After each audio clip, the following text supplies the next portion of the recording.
President Elena Moreno. Que era lo lógico, ni esta mañana, que hubiese sido la Defensoría del Pueblo de Ecuador actuó y la Cancillería ecuatoriana finalmente otorgó los permisos de vuelo. Finally, the overflight rights were granted this morning, and so we will be returning our refugees. En Venezuela no pudieron provocar una guerra. In Venezuela, Venezuela people were es not un able país to provoke a que war. defenderá su soberanía Venezuela is y a country siempre that will actuará con defend diálogo. its sovereignty. En Venezuela, el pueblo, los In Venezuela, trabajadores, the people, los the sindicatos, workers, los the campesinos y trade campesinas, unions, the los farmers, consejos comunales.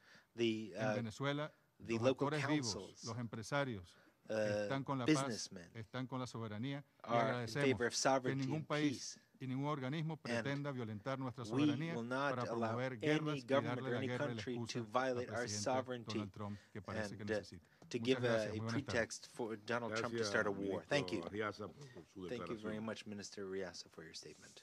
Ha pedido la palabra el excelentísimo señor His Excellency Carlos Hope Trujillo Carlos para Trujillo formular una nueva declaración. has requested a statement, the floor to make a statement.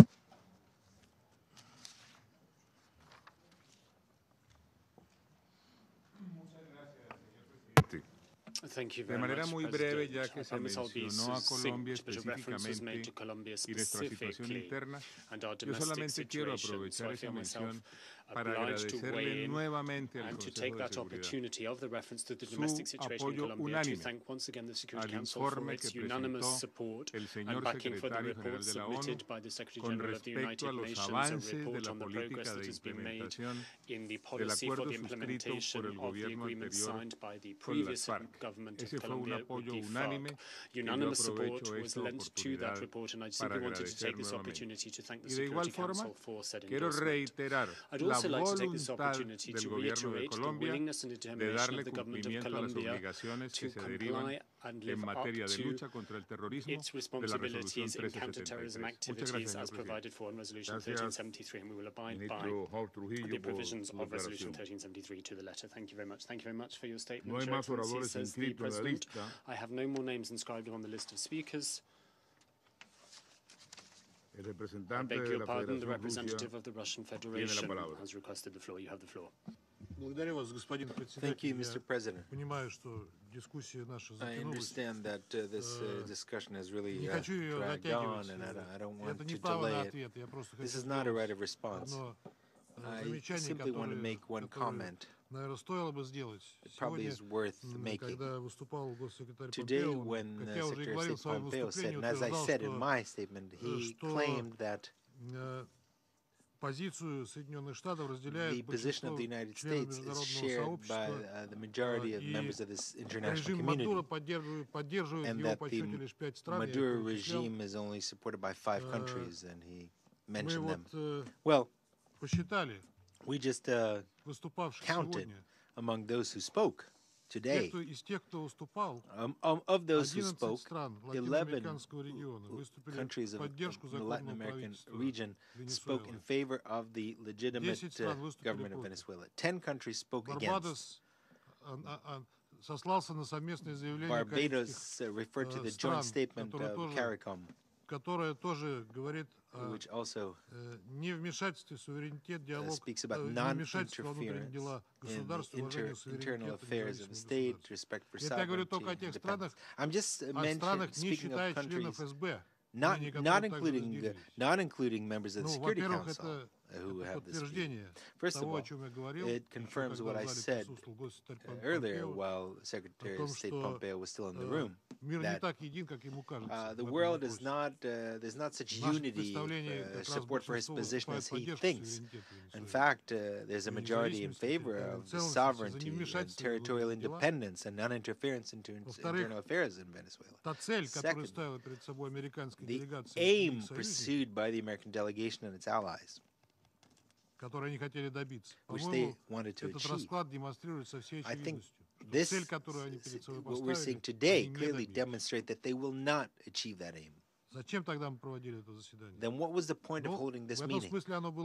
Well, in this sense, it was useful because it showed our American colleagues what the real attitude of the international community is to what is going on in the Bolivarian Republic of Venezuela. We want to once again repeat, let's not escalate tensions around Venezuela. Stop using threats and threaten the use of force against this country. Set aside these ridiculous ultimatums of 8 days. What's 8 days? Why 8 days? Why not 7? Why 30? Who invented this formula? Who was the genius who invented this 8-day formula? Give Venezuelans a chance to solve their own problems. If you can help them do this, then help them. But don't try to trip them up. We welcome the initiative of Mexico and Uruguay, who have offered their good offices in fostering dialogue between the government and the opposition. We call on everyone to join this effort in good faith and with good intentions, unlike those who have been demonstrated by some. Thank you. Gracias al representante de la thanks to the Federación representative of the Russian Federation for his further statement. No hay más oradores. There are no more names inscribed on the list of speakers. Se levanta la sesión. The meeting is adjourned.